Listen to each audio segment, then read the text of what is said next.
السلام علیکم ورحمۃ اللہ وبرکاتہ۔ بسم اللہ الرحمن الرحیم، نحمدہ ونصلی علی رسولہ الکریم، اما بعد۔ محترم سامعین، صحیح ذکر چینل کے اس افتتاحی تقریر میں آپ کا خیر مقدم کرتا ہوں۔ صحیح ذکر یہ ہمارے زندگی کا مشن ہے جو ہم تب سے کرتے آئے ہیں جب سے ہوش سنبھالا، اور انشاءاللہ اسے آخری دم تک کرتے رہیں گے۔ زیادہ تر لوگ اور یہاں تک کہ زیادہ تر اسکالرس بھی ذکر کے مطلب کو تنگ نظر سے دیکھ کر محدود کر دیتے ہیں۔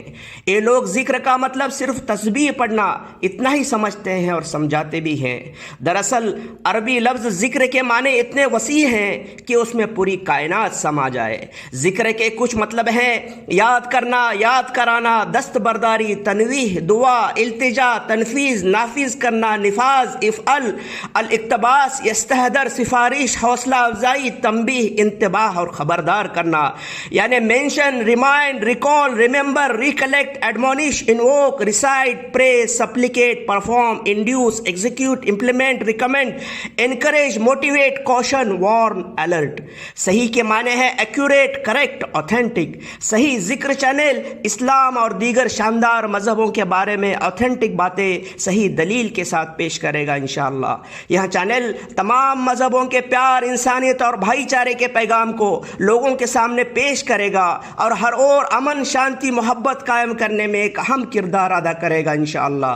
چینل سے جڑے ہوئے سبھی لوگ اونچے عہدے پر کام کرنے والے ہائیلی کوالیفائڈ ڈاکٹرز ہیں، اور اس چینل کے پیچھے کوئی بھی دنیاوی مفاد نہیں بلکہ صرف حق کی بات لوگوں تک پہنچانا، ہر اور امن، شانتی، بھائی چارے کو پھیلانا اور محض آخرت ہے۔ اس لیے آپ سے گزارش ہے کہ اس چینل کو خود بھی سبسکرائب کریں اور زیادہ تر لوگوں سے سبسکرائب کرائیں تاکہ ہمارے حق کی آواز ہر کونے تک پہنچ سکے۔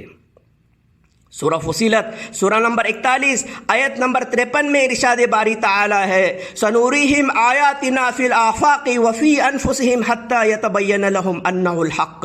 ان قریب ہم انہیں اپنی نشانیاں آفاق عالم میں بھی دکھائیں گے اور خود ان کے ذات پر بھی دکھائیں گے، یہاں تک کہ ان پر کھل جائے کہ حق یہی ہے۔ میں بچپن سے ہی اس آیت کو اپنے دل سے لگا کر گھومتا رہا اور ان نشانیوں کو تلاش کرتا رہا جن کو دکھانے کا اعلان ہمارا رب اس کے کلام، اس کی کتاب میں کر رہا ہے۔ لوگ انسان نے بنائے زمانے کے ساتھ عجوبوں کو دیکھنے میں، جاننے میں اپنا وقت لگاتے رہے۔ میں اپنے خالق نے بنائے ہوئے عجوبوں کو تلاش کرتا رہا۔ سب سے پہلے میں نے خود کو دیکھا، میری آنکھیں، میرے کان، میرے ہاتھ پیر، یہاں تک کہ میرے جسم کا ذرہ ذرہ چیخ چیخ کر میرے خالق کی نشانیاں بیان کرنے لگے۔ وہ کون ہے جو مجھے بنانے کی قدرت رکھتا ہے سوائے اس پاک رب کے؟ پھر میں نے اپنے آس پاس نظر دوڑانی شروع کی۔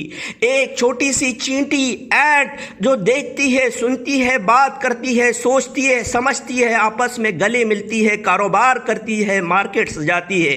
کوئی چینٹی زخمی ہوتی ہے تو سبھی چینٹیاں اسے کندھوں پر اٹھا کر لے جاتی ہیں، اس کا علاج کراتی ہیں۔ کوئی چینٹی مر جاتی ہے تو اسے دفنایا جاتا ہے، ٹھیک ویسے جیسے انسان کرتا ہے۔ اس چھوٹی سی چینٹی میں اتنے سسٹمز، اتنے سمجھ، اتنی صلاحیتیں کون ڈال سکتا ہے سوائے اس سرو شکتیمان قادر مطلق گاڈ اور مائٹی رب کے؟ چھوٹے سے چھوٹے جاندار سے لے کر بڑے سے بڑے جیو، ہر کوئی میرے خالق کے ہونے کی نشانیاں چیخ چیخ کر بیان کرنے لگے۔ پھر میں نے زمین کو دیکھا اور آسمان کو، پلانٹس کو جانا اور سٹارز کو، ملکی وے کو سمجھا اور گیلیکسیز کو۔ تو یہاں زمین اور اس سے بڑے خربوں پلانٹس، یہاں سورج اور اس سے بڑے خربوں ستارے، یہاں ملکی وے اور اس سے بڑے خربوں گیلیکسیز کہکشائیں، حتیٰ کہ اس کائنات کا ذرہ ذرہ سورہ فصیلت آیت نمبر 53 کی گواہی دینے لگے۔ پھر میں نے سائنس کی ہر کتاب، ہر تھیری پڑھی، اتیزم اور کارل مارکس کا مطالعہ کیا، سبھی دیگر اہم مذہبوں کی کتابوں پر تحقیق کی، جس کے ساتھ ساتھ سورہ فصیلت آیت نمبر 53 بڑی ہوتی چلی گئی۔ قرآن مجید کے پنوں سے نکل کر یہ آیت میرے کمرے میں سما گئی، کمرے سے پھر پورے گھر میں، پھر آس پاس گلی محلے سے نکلتی ہوئی زمانے بھر میں زمین اور آسمان میں یہ آیت سماتے چلی گئی۔ ہر طرف سے یہ آیت میری طرف جھانکنے لگ گئی اور میں میرے خالق کی نشانیاں بٹورنے لگا۔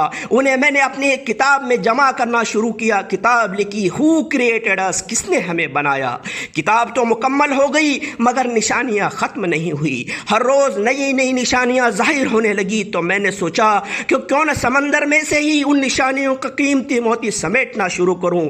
اس غرض سے میرے رب کے اپنی کتاب میں نشانیاں تلاش کرنے لگا۔ اس کے لیے میں نے عربی زبان سیکھی، حفظ قرآن مکمل کیا، ترجمہ اور تفسیر کو گہرائی سے سمجھا تو نئی نئی نشانیاں اجاگر ہونے لگی۔ میں نے دوبارہ پڑھا، کئی بار پڑھا، بار بار پڑھا، ہزاروں بار پڑھا تو ہر وقت علم کی ایک نئی روشنی میرے آنکھوں کو چکا چوند کرتی گئی، دل کو منور کرتی گئی۔ پھر میں نے قرآن مجید کی ایک ایک آیت کو لے کر اس کا گہرائی سے مطالعہ کرنا شروع کیا۔ ایک ایک آیت کو لے کر میں گھنٹوں دنوں تک سوچتا رہا۔ تو اس دوران میرے ساتھ کچھ ایسے واقعات ہوئے جو عملی طور پر ان آیتوں کا مطلب مجھے بتاتے چلے گئے۔ اس وقت خدا کے ان معجزوں کو دیکھ کر میں گھنٹوں روتا رہا۔ انہی معجزوں کا ذکر میں نے اپنی کتاب دا اسپیکنگ سائنس یعنی بولتی آیتیں میں کیا ہے۔ پچھلے کچھ دنوں سے قرآن مجید کی ایک آیت کا مطلب میں سمجھ نہیں پا رہا تھا، پریشان تھا۔ سورہ الکہف سورہ نمبر 18 آیت نمبر 90، حتیٰ اذا بلغ مطلع الشمس وجدہا تطلع علی قوم لم نجعل لهم من دونہا سترا، یہاں تک کہ جب سورج نکلنے کی جگہ تک پہنچا تو سورج کو ایسی قوم پر نکلتا پایا کہ ان کے لیے ہم نے سورج سے کوئی شیلڈ، کوئی ڈھال، کوئی اوٹ نہیں بنائی۔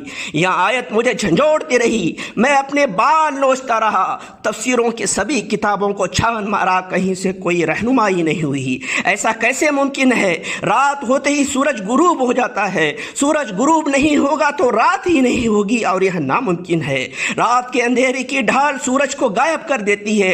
پھر یہ آیت ایسا واقعہ کیوں بتا رہی ہے جو دنیا میں ہونا ناممکن ہے؟ سوچ سوچ کر میرے سر میں درد ہونے لگا اور میں سو گیا۔ نیند کھلتے ہی میرے سامنے ایک خبر تھی جس نے مجھے ہلا کر رکھ دیا۔ میرے خالق کا ایک ایسا معجزہ جو اس کے مجھ جیسے ایک ادنا ناچیز بندے سے بے پناہ محبت کا اظہار کرتا ہو اور ہمیں صحیح راستہ دکھاتا ہو۔ ایک خبر، مڈ نائٹ سن کی خبر۔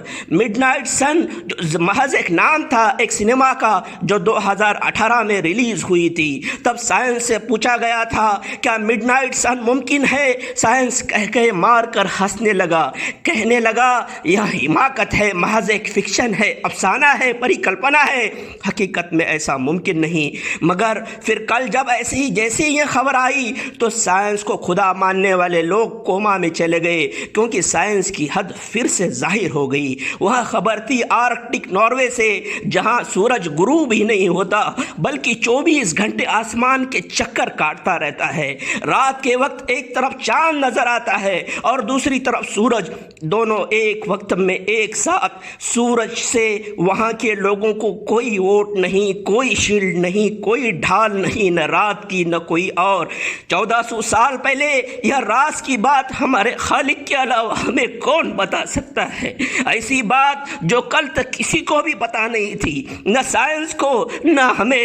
سنوریہم آیاتنا فی الآفاق وفی انفسہم حتی یتبین لہم انہ الحق۔ ان قریب ہم انہیں اپنی نشانیاں آفاق عالم میں بھی دکھائیں گے اور خود ان کے ذات پر بھی دکھائیں گے، یہاں تک کہ ان پر کھل جائے کہ حق یہی ہے۔ وآخر الدعوانا الحمدللہ رب العالمین۔ السلام علیکم ورحمۃ اللہ وبرکاتہ۔